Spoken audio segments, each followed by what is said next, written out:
Is Mita and welcome back to my channel Mita creation. তো তোমরা তো টাইটেল আর থাম্বনেল দেখে বুঝতেই পেরে গেছো কোথায় যাচ্ছি। বেরিয়ে পড়েছি সকাল সকাল, আজকের 5টার সময় উঠেছি।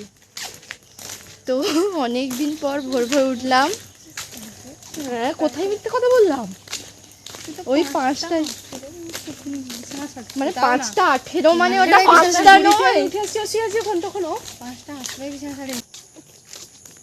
শিউলি ফুল, শিউলি ফুলের নলক দেব, দেব কাচের চুড়ি। তো ওখানে গাছ দেখতে পেলাম, ওই জন্য শিউলি ফুল তুলেছি। কি সুন্দর লাগছে না? ওইখানে আমরা যেই রাস্তা দিয়ে যাব, ওইখানে যেতে যেতে একটা গাছ পড়বে, ওইখানে পুরো শিউলি ফুল মানে পড়ে থাকে, অনেক অনেক অপূর্ব লাগে দেখতে। পিছনে এই যে সূর্য উঠে গেছে, এখন বাজে 6টা 17। তো চলো যাওয়া যাক, যেতে যেতে কথা হচ্ছে।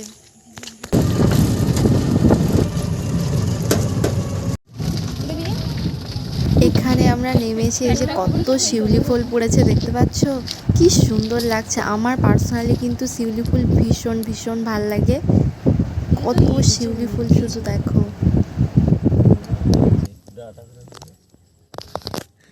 সুন্দর লাগছে।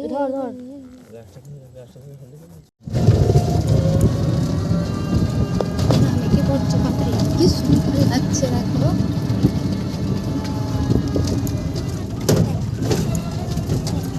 একটা ছবি তোল ভালো করে।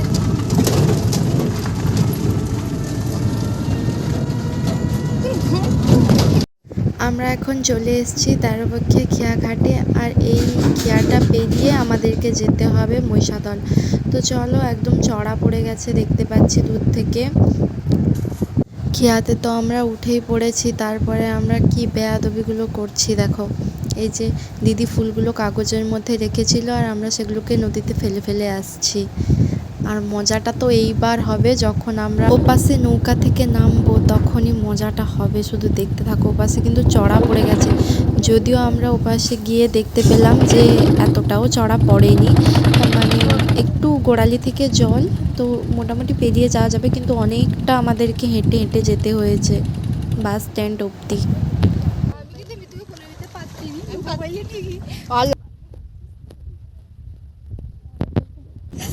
তো আমরা এখন হেঁটে হেঁটে যাচ্ছি, এখানে এসে তো পুরো ফেঁসে গেছি। তবে যখন বড়দির সঙ্গে আগে একবার এসেছিলাম তখন আরো বেশি ফেঁসে গেছিলাম, তখন তো পুরো মানে কোমর অবধি জল, পুরোটা ভিজে গেছিলাম। ছোটখাটো, এই জন্য কোমর পর্যন্ত জল হয়ে যায়। তুই চুপ কর। আমাদের হয় না, ভিজেনি। না না না, ভেজেনি। তো যাই হোক, আমরা এখন যাচ্ছি মহিষাদল, আর হচ্ছে গিয়ে আমরা একটু খাওয়া দাওয়া করবো, তারপর পার্লারে যাব। তো সবটাই তোমরা দেখতে পাবে ভ্লগে। তো চলো, দেখা হচ্ছে ওখানে গিয়ে। আমরা মহিষাদল চলে এসেছি, আর এখন আমরা ঢুকছি মহিষাদল ঘুগনি গলিতে। তো একদম লাস্টের দোকানটায় যাব, গিয়ে একটু খাওয়া দাওয়া করব, তারপরে আমরা যাব পার্লারে। তো এখন আমরা এখানে নিয়ে নিয়েছি ঘুগনি, মুড়ি, চপ আর ডিম ভাজা। তো আমি ডিম ভাজা নিয়েছিলাম, আর দিদিরা নিয়েছিল চপ। চলো তাড়াতাড়ি করে ঝটপট করে খেয়ে দিয়ে তারপর আমরা রওনা দেব পার্লারের উদ্দেশ্যে। আমি এখন বসে গেছি চুলে স্পা করাতে, আর ওখানে দিদি আর বৌদি চলে গেছে চুল কাটতে। এটা কিন্তু ওদের পার্লার নয়, মানে এটা আবার ভাড়া নিয়েছে, এখানেও পার্লার হবে।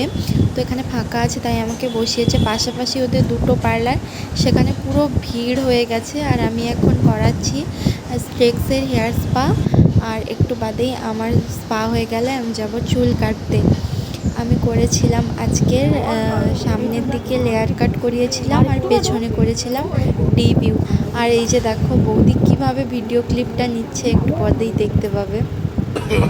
No, no, no, no.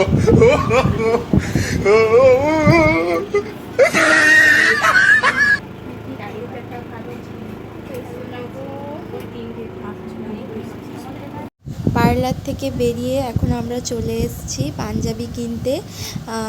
বৌদি কিনছে দাদার জন্য একটা পাঞ্জাবি, পুজোয় অষ্টমীতে পরার জন্য। এই যে দেখতেই পাচ্ছ নীল কালারের। এরপর আমরা বাড়ির উদ্দেশ্যে এবার রওনা দিলাম।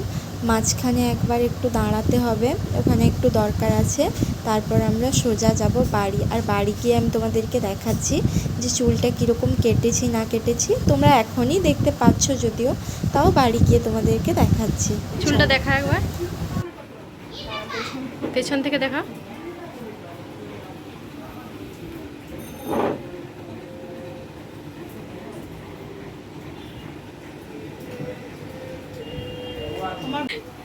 এবার বল, তোর বড় চুল ভাল লাগে না ছোট চুল? এতদিন তো বড় ছিল, এখন ছোট করছো, একদিন ঠিক আছে, একাতে বড় হয়ে যাবে আবার। কিন্তু এটা সুন্দর লাগছে তোর চুলে, কিন্তু চুলে কুচকানো আছে ভালো লাগছে কি? এটা ছাড়লেই বেশি ভালো লাগবে এই কাটটা। আমি চলে এসেছি বাড়িতে। আর আমার হেয়ার কাটটা কেমন লাগছে, তো স্পা করিয়েছি চুলে একটু। আর হেয়ার কাট পেছন থেকে তোমাদেরকে দেখাচ্ছি, ঠিক করে দেখতে পাচ্ছ না কি জানি না। তো এই যে, তো কেমন লাগছে অবশ্যই কমেন্ট করে জানিও। তো আজকে ভিডিওটা এই পর্যন্ত। তোমাদের ভিডিওটা কেমন লেগেছে অবশ্যই কমেন্ট করে জানিও। ভিডিওটা ভালো লাগলে একটা লাইক করে দিও আর কমেন্ট করে জানিও কেমন লাগছে। তো টাটা।